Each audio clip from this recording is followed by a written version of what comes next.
As someone who lives in San Antonio, I have heard about this De'Aaron Fox trade countless times. Have you heard about the De'Aaron Fox trade? Oh my god, the Spurs are finally back. Holy shit, I fucking get it. The Spurs should finally make a playoff run after 5 years of being straight ass. My name is R2IR, and if you like this video, please consider subscribing. It really helps me out a lot. I'm trying to reach 10k subscribers by my 21st birthday, so if you want to be a part of that, I would greatly appreciate it. Without further ado, let's get into this trade. Side note, I stream on Twitch often, playing games and answering questions, so if you like my content, the link to my Twitch is in my bio. The Bulls got their first round pick back for 2025, which I think is a huge W, while also receiving Zach Collins and Tre Jones from the Spurs and Kevin Huerter from the Kings. This is like an okay deal for the Bulls because they get to move off of Zach LaVine's heavy contract in favor of some smaller contracts that are not worth as much. I think they're still going to be pretty mid.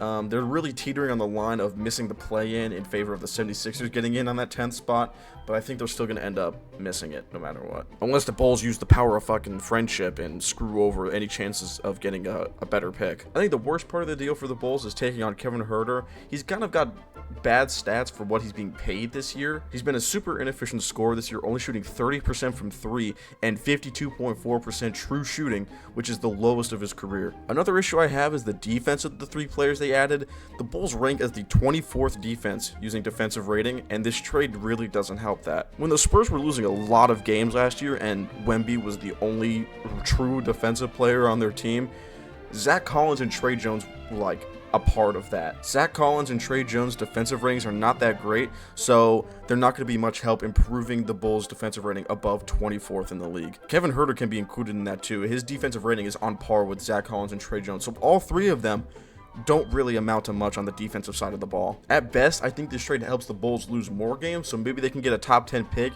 and draft a player like Liam McNeely, the small forward out of UConn, who can help defensively. I'm going to give the Bulls a C+ for getting their first rounder back, but not improving on anything with the players that they received in this trade. Don't get eliminated! I've seen a lot of people praise the Kings for the amount of picks they got without diving into the actual details behind some of these first round picks. The 2025 Charlotte pick I've seen the most discussion about. It's a top 14 protected pick that would become 2 seconds. Obviously the Hornets are not very good, so that pick would end up becoming 2 seconds because that pick would end up in the top 14 of the draft next year. So that first rounder really isn't a first rounder.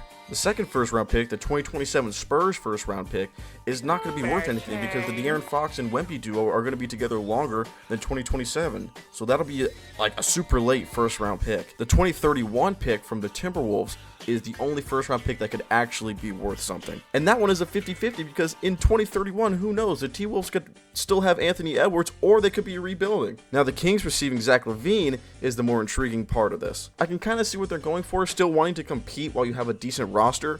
Plus, Zach LaVine and DeRozan already have prior chemistry, so it wouldn't be a terrible fit to bring in LaVine. I'm just worried about the long-term future for the Kings because now your window of opportunity is shorter without De'Aaron Fox. I think the Kings really need to focus on getting a solid point guard because they don't have any right now. They traded both De'Aaron Fox and Jordan McLaughlin to the Spurs. DeRozan also won't be here for long. He's 35. He's going to play for a little while longer, but how will his production age? I guess Malik Monk or Keon Ellis could run point, either one of those two, but I don't really know. Also, I forgot to mention City Sissoko was in this deal. He's kind of one of those players. It's like, whatever. You kind of throw him into the deal to just throw him in. I'll give the Kings a B- for still staying competitive, but not getting great draft capital in return for giving up De'Aaron Fox. Please hit me as hard as you can. Don't hold back.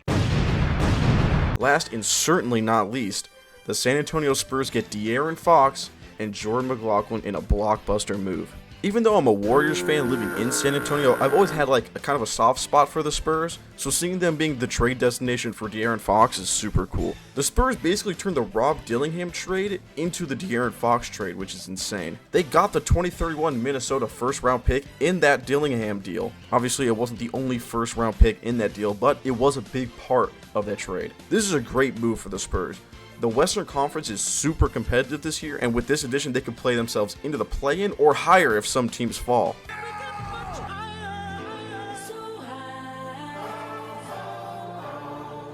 Looking at Dallas and Golden State right now, It's honestly insane to me that the Spurs didn't lose anyone from their young core to the Kings, because I thought for sure at least one of those guys was going. Sohan, Stephon Castle, Keldon Johnson, I thought one of those three was getting dealt, but the Spurs managed to keep all of them. This whole core is going to be super good, but the duo was actually scary. Imagine pairing the fastest player in the league with a 7'4" demigod that can shoot threes from the logo and blocks 4 shots per game. I'm not sure what this will mean for Stephon Castle though. I imagine they will move him to shooting guard if they start him over Vassell, but who knows. This deal also means CP3 moves to the bench, which makes sense. He'll probably take on a 6th man role. Give this roster another year or two to gel, and it could rival the Thunder if everyone develops the right way. This is going to be a scary Spurs team to face. I'm giving out another A+ to the Spurs.